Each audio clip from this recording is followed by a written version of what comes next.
Hi guys, இப்போ இப்படியே கரிசலாங்கண்ணி எவ்வளோ இருந்ததுன்னு உங்களுக்கு இலையோட காமிச்சேன். இப்போ அந்த கரிசலாங்கண்ணி இலையை காய்ஸ் அரைச்சாச்சு. அரைச்சி எனக்கு இதில் ஒரு டம்ளர் கிடச்சிருக்கு காய்ஸ். இப்போ இங்கே வருது காய்ச்சருக்கு. இந்த குண்டால் ஊற்றுறேன். கருங்கரிசலாங்கண்ணி காய்ஸ், இது சூப்பராக இருக்கும். இந்த அளவுக்கு நீங்கள் எண்ணெய் எடுத்துக்கணும், தேங்காய் எண்ணெயை.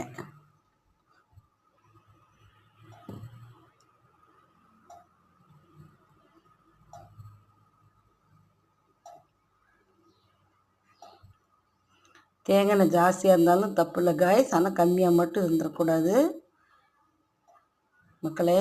காய்ஸ் அதிகமாக இருந்தாலும் தப்பு இல்லை, ஆனால் கம்மியாக இருந்துடக்கூடாது. இதுக்கு ஈவனாக இருந்தால் தான் உங்களுக்கு காய்ச்சி இதாகி வரும்போது உங்களுக்கு நல்ல இதாக வரும்.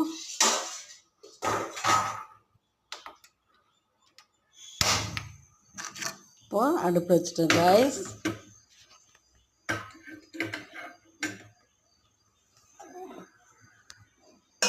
இப்போ இதை நல்லா இப்படி கலரிக்கிட்டே இருக்கணும் காய்ஸ்.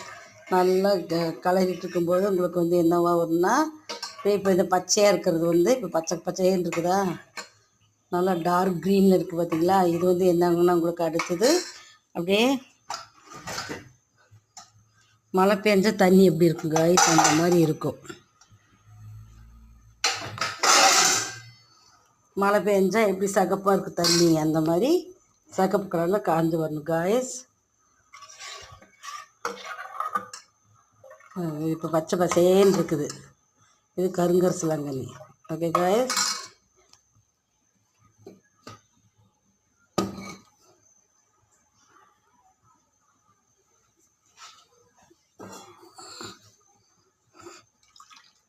இது கருங்கரிசலாங்கண்ணி காய்ஸ். நல்லா பச்சை பசேன்னு கிடச்சிருக்கு நமக்கு சாறு. முடிச்சுமா அழகாக அப்படி சிமிழ் விட்ட மாதிரி இருக்குது காய்ஸ்.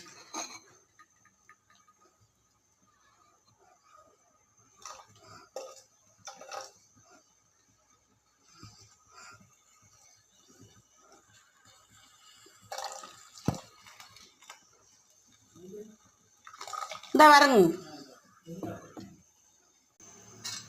காய்ஸ், இந்த வரும் இப்படியே நல்லா காய்ச்சல் பாருங்க, நல்லா பொறன்னு வருது காய்ஸ். இது கொதிச்சதும் மழை தண்ணி மாதிரி வரும். இதை எடுத்து நம்ம டப்பாவில் ஊற்றிட்டு நல்லா தலையில் நீங்கள் தேய்ச்சிக்கிட்டிங்கன்னா, குளிச்சுள்ளவங்க மதியானத்தில் சாயந்தரத்துக்கு